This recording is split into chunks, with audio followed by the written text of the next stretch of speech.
How you doing today? My name is Lieutenant Owens from the Sedgwick County Fire Department. Today I'd like to demonstrate donning and doffing an air pack, tell you a little bit about it. I've been on the fire department for about 10 years now. We train with these on a regular basis. We have standards that we set that personnel on the fire department have to be able to fully dress out in their bunker gear and put their air pack on, fully clothed, ready to go in under less than 2 minutes.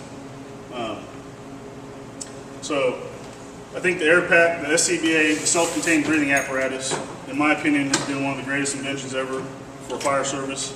Allows us to enter ideal H atmospheres and do more work and do it safely than any other piece of equipment ever invented for fire service.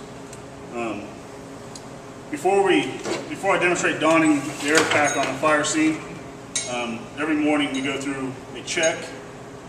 We check our equipment, and I'll kind of demonstrate what we go over on the SCBA. The first thing we do is we'll check our face piece. We're just looking for any types of cracks, any foreign debris, checking the straps, make sure they're not frayed or cut. We have gaskets inside that we have to make sure they're pliable. So just anything out of the ordinary, make sure our fresh air hatch is working. It's opening and closing properly. Second thing we'll do usually is take a survey of the whole entire harness. We're just checking for anything broke, any missing bolts, snaps, checking the hoses, make sure all the hoses are in good shape, no cuts, anything like that.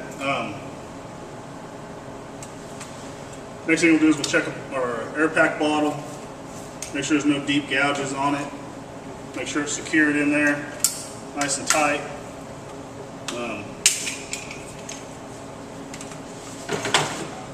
The next thing we'll do, we'll check, make sure we're getting air to our face piece.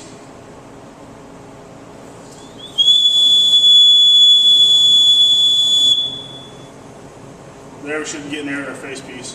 What I'll do is I'll put the mask on, close my fresh air hatch, take a deep breath in. At that time I should be getting air off the bottle.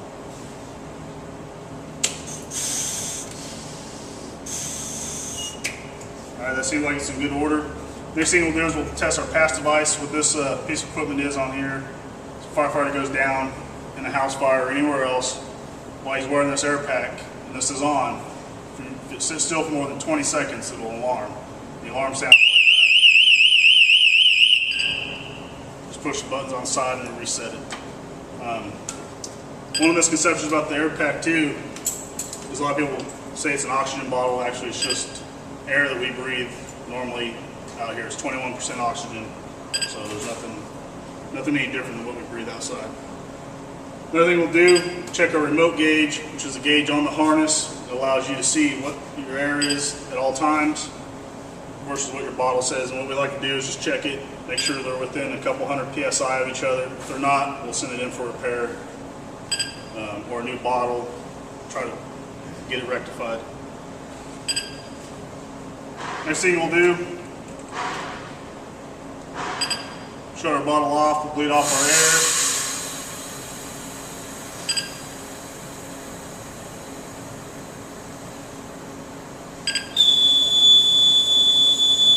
Once the air is bled out, reset our pass alarm and turn it off. Once all that's completed, we'll place the pack back on the truck like this one here, and it's ready to go out for service on the next call. What I'll do, usually this pack's already on the truck, is donning and doffing the air pack. A lot of trucks we buy nowadays do come with specialized seats. They're called 911 seats, and they're built in. So on the way to call, a fireman can be putting on his air pack when he exits the vehicle. He's ready to go. Right. So we arrive at the fire scene. Got my mask on. Open my sparrow hatch. I'm going to turn my bottle on. I know I got air through my mask. I've got my pack. Take it out. And extending over my head, I'll lean forward just a touch. Slide it down over my back.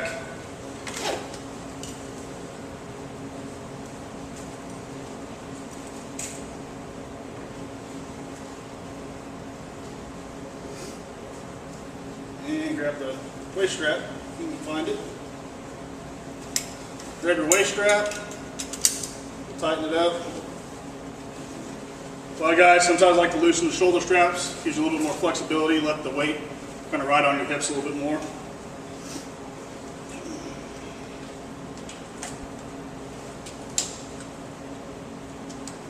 You want to pull your lower straps first. Tighten up your upper one.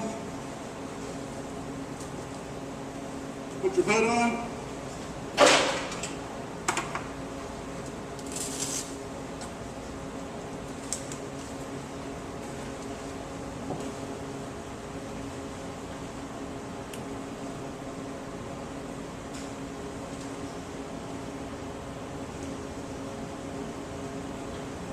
And helmet and gloves. Now I'm just going in reverse order of taking it off.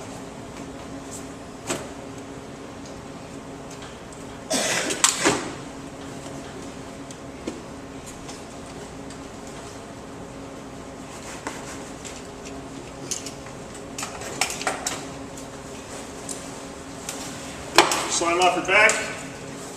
You replace a bottle. You get a new bottle replaced. Place it back on the truck.